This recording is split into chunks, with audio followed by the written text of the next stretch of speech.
Então, agora que eu tenho o esboço pronto, eu vou para a segunda etapa, que não é propriamente o sombreamento ainda, mas sim o mapeamento das áreas de luz e sombra. Ou seja, o que se deve procurar nessa etapa ainda não é realizar nenhum efeito. Você vai tentar identificar o máximo de partes iguais, onde os tons se repetem e onde está a divisão bem nítida entre a luz e a sombra. É um caso bem evidente para você entender é essa lateral aqui da colher, por exemplo, que tem uma quina que divide, que separa a luz e a sombra, e ao identificar essa área de divisão, a parte da sombra você vai preencher com uma tonalidade cinza clara, vai fazer um preenchimento suave aqui para apenas demarcar, digamos, o território da sombra,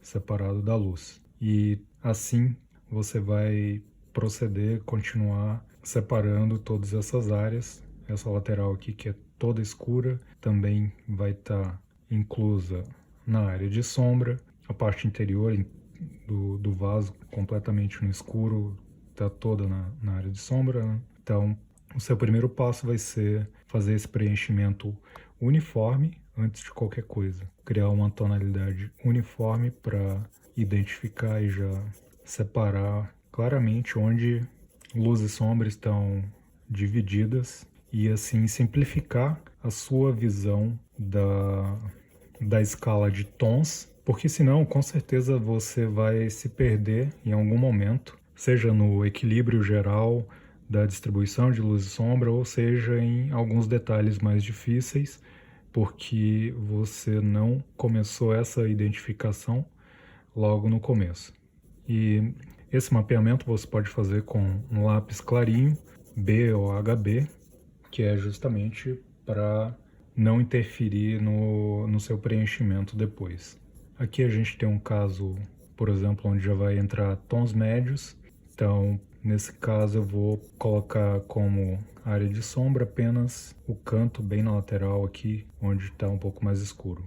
E claro, toda a lateral de trás aqui da colher, que não recebe nenhuma luz, descendo até o cabo. Então tudo isso é sombra e, de novo, eu insisto, é um preenchimento uniforme. Nessa etapa você ainda não deve se preocupar em observar efeitos superficiais de luz, como o reflexo, contraluz, um degradê, nada disso. Apenas se preocupe em separar luz e sombra de um modo bidimensional, quase como se estivesse desenhando um cartoon. Não sei se você já reparou, mas a sombra dos cartoons é feita apenas com uma tonalidade uniforme de um tom mais escuro que o restante do desenho, em geral, né? Para simbolizar a sombra muito mais do que representá-la realisticamente. Então é basicamente isso que você precisa fazer na primeira etapa, um preenchimento tonal uniforme e bidimensional, sem nenhum efeito extra, só para te guiar no processo de separação da luz e da sombra. Então, como é um preenchimento suave, o ideal é que você não coloque nenhuma força no lápis, porque assim você não deixa nenhuma marca forte e você tem a liberdade de alterar depois essa tonalidade, se for preciso. Então, você deve procurar justamente um ponto onde definitivamente a luz se separa da sombra e marcar ele de modo bem nítido, bem evidente, antes de se preocupar com uma transição suave nessa região, por exemplo. Faça só esse contorno bidimensional e continue o processo.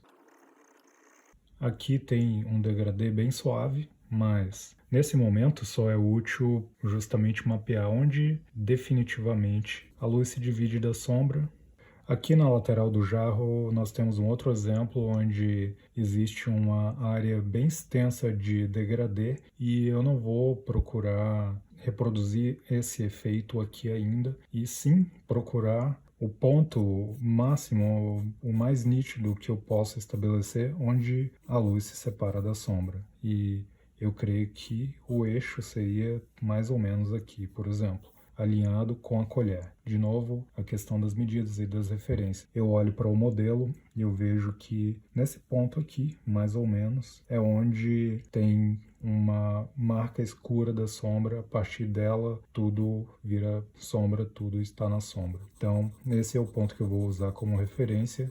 Isso vai ser muito importante para a hora que eu for fazer aquele degradê sutil que tem no modelo, eu vou estar ciente de que esse é o ponto de separação. Então eu vou dar mais atenção para ele porque ele é o ponto crítico, onde eu tenho que caprichar bem na transição de tons dos dois lados para, ao mesmo tempo, criar o efeito de luz e sombra convincente e conseguir passar a ilusão de volume, de relevo ao mesmo tempo. Então, o que acontece muitas vezes com quem não treinou esse processo de modo detalhado é achatar a forma justamente nesses pontos, ou pelo tipo de efeito de degradê, nesse caso, que o desenhista faz em relação a essas divisões aqui.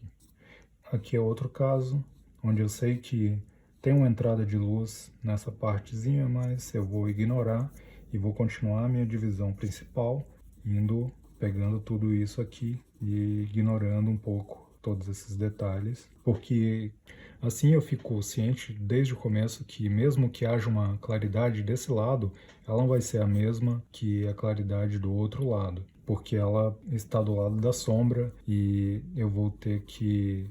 E por comparação, o que está mais perto do escuro sempre vai parecer mais claro. Então eu vou ter que colocar um tom mais escuro aqui para representar a claridade nesse outro contexto.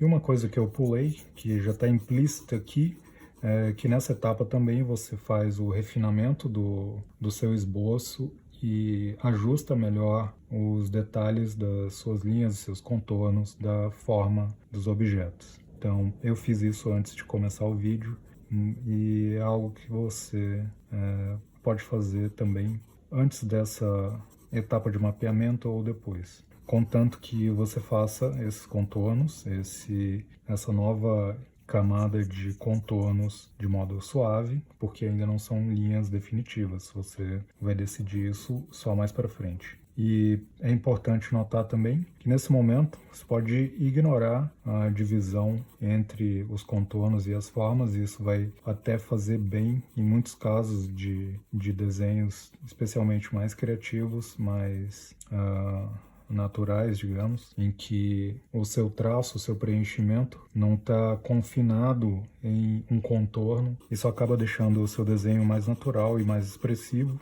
porque você está criando assim uma forma aberta. Isso, então, quando você ultrapassa assim com o seu traço e combina as duas áreas, você dá uma unidade de fundo para o seu desenho, e isso é algo em que geralmente os desenhistas que não tiveram esse treinamento pecam, e você vê que o desenho não tem unidade no fim, porque nenhuma das partes se comunica com nenhuma das outras, porque ele sempre é tentado a desenhar dentro dos contornos, desenhar dentro da caixinha, digamos assim, e ficar preenchendo essa caixinha aqui e esquecer o conjunto do próprio desenho. Então, é um bom quebra-gelo, digamos assim, você já começar o seu desenho passando por cima de tudo isso e dando unidade para o seu desenho, e isso vai dar consistência e solidez no final para a forma do objeto que você representou.